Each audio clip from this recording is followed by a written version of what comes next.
Hey everyone, welcome to my channel.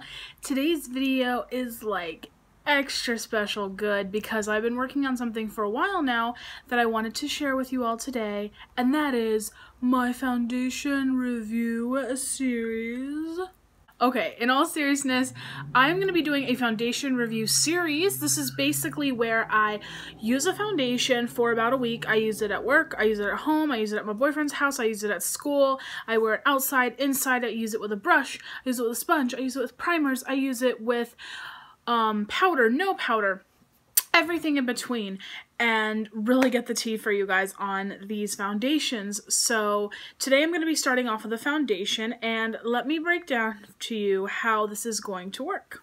So to keep the videos kind of short and rolling, because you guys know I can just talk forever and repeat myself, I'm going to be rating these foundations in 5 categories on a scale from a 1 being the worst to a 5 being the best. I'm going to add all those scores up, and then I'm going to give you an overall score, and then I'll simply tell you whether or not I would repurchase this foundation. So the first category is going to be first impression. That is basically going to be what I thought of it on the very first go. How did it look? What kind of coverage did it have? Did it meet the claims that it was saying that the foundation is supposed to be? You know, was it starting to oxidize? Was it starting to look weird? What was going on? Was it easy to blend? All of that stuff will get you a score. So the second category will be value. Basically, this score is based upon how many ounces are you paying per dollar. How does this foundation stack up compared to other drugstore or other high-end, depending on what the foundation is? You know, how does it compare to other foundations in its price range? All of these things will be a factor. Our third category is going to be shade range. This is pretty self-explanatory. Shade range is how many shades of foundation do we have? Do we only have 3 shades of foundation, or do we have 30 shades of foundation? And if you don't have a lot of foundations, I mean, it's 2018, people, your score will pay. The last 2 categories are going to be first finish and last finish. What first finish means is, how does my makeup look, you know, after I spritz that last bit of setting spray? When I look into the mirror and I look at my face and I'm inspecting it, how does it look? You know, is it starting to crack in places? Is it starting to look weird? Is it starting to oxidize? Is it playing well with the other makeup products on my face? What is it doing? And then last finish is going to be, how does it look when I'm right about to take my makeup off? You know, I don't have video footage for this first one of check-ins, but I will try to incorporate more check-ins as I wear the makeup. But, you know, after 4 hours, after 10 hours, what does it look like? How is it holding up? You know, I get that, you know, your body chemistry, the weather, eating, stuff like that is going to affect your makeup. It's going to break it down. But does it overall look nice, or do you, you know, look like complete trash? Every foundation that has SPF in it, which is a skincare bonus, will receive 0.5 of an extra point added onto their score at the end.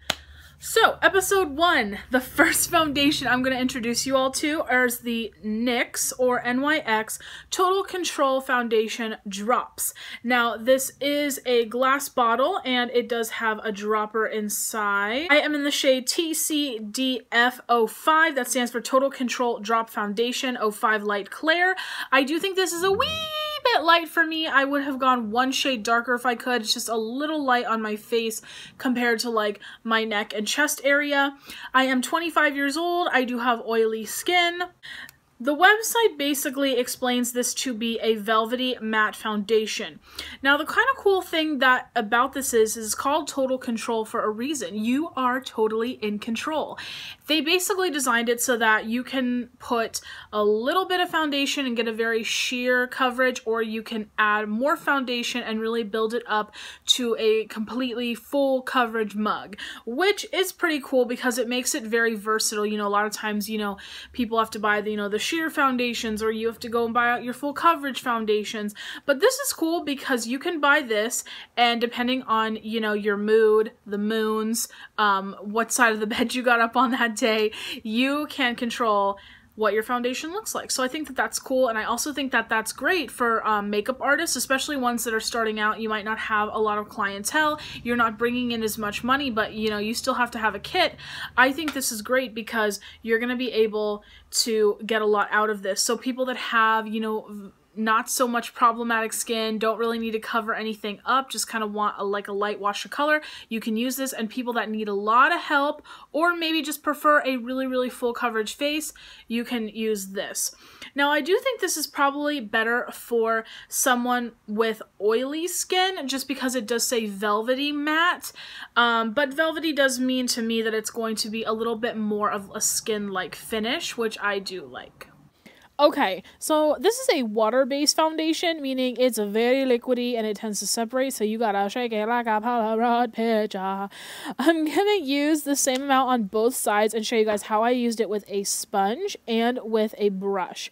Now, right off the bat, you guys are gonna see this is coverage central. OMG. This probably could have covered even more of my face if I wasn't trying to show you guys the difference between the sponge and the brush, but it looks very beautiful. It's very lightweight, doesn't feel thick and heavy, starts to dry down pretty good, and definitely has that velvety matte finish. It looks really pretty.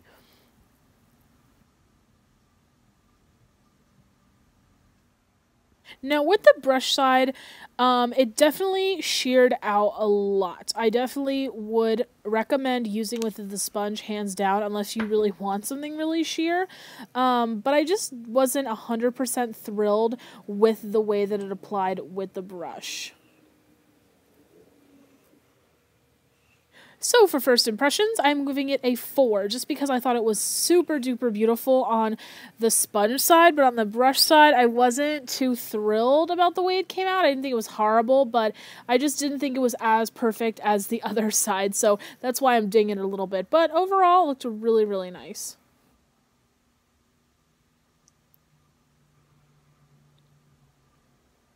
This is a $13 foundation, $13.99, $14, somewhere in there. On Target, I actually saw it for $9 and change, but the prices did kind of vary based on the specific shade ranges. It was kind of weird, like, at first I only thought that they had 5 shade ranges, and then when I kept digging, I found that they had like all the medium ones together and all the dark ones together. So just be on the lookout, but at Target, they do have this for $9. There's also a variety of other stores that have this for sale.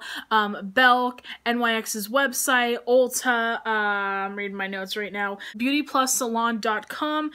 Some of these have free shipping. Right now, Target is doing a $5 off if you spend $20 in beauty products. Of course, at Ulta, you can use your points. For value, I'm going to give this a 2.5, just because you only get 0.43 fluid ounces. You don't even get a half an ounce in this bottle, and it's a more higher priced drugstore foundation. Now, in the grand scheme of foundations, it is affordable. Obviously, there's foundations out there that are $200, but I compiled a list of foundations that are about the same range. I came up with about 17 foundations, and a lot of them are a whole fluid ounce. Your CoverGirl Simply Ageless, the Neutrogena Boost Hydro Tint, the Almay Truly Lasting Color, the Physicians Formula Nude Wear Touch of Glow are all an ounce. Very few are lower than an ounce, and a lot of them are the cushion foundations or the cream stick foundations. So on the liquid foundation scale, it is definitely on the higher side. So for that, it gets a 2.5. For first finish, I'm giving it a 3.5.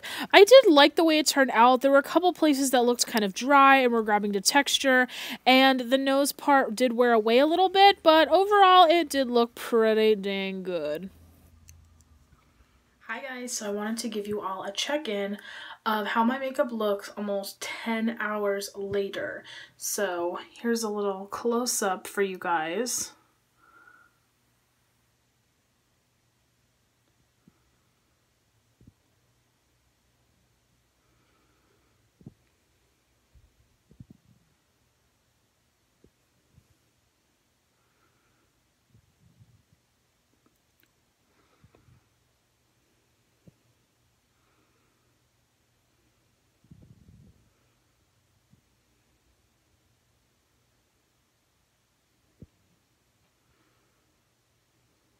So last finish, I am going to give it a 3. There were parts around here, as you could see in that video, that had been wiped away, but I was wearing glasses that night and I was afraid that the glasses were going to leave marks, so I know for a fact that I kept touching and rubbing. I know at one point in the night I saw a show and I was crying, so I might have wiped away, you know, my tears from watching the show, but overall, it didn't look too bad. There were places where it was a little worn away, like in here, but that's always looking a little crappy on me, I'm not gonna lie. But overall, some of the parts on the cheeks looked really nice. The forehead was a little crusty, but overall, for 10 plus hours, it looked pretty okay. I would have liked it to look a little bit better. That's why I didn't give it a 4 or 3.5, but it was like not the worst, not the best. And for our final score, I am giving it a 3.6. It didn't have any SPF in it, so it doesn't get the bonus point, but 3.6 is a little over average, and that's how I kind of feel about this foundation.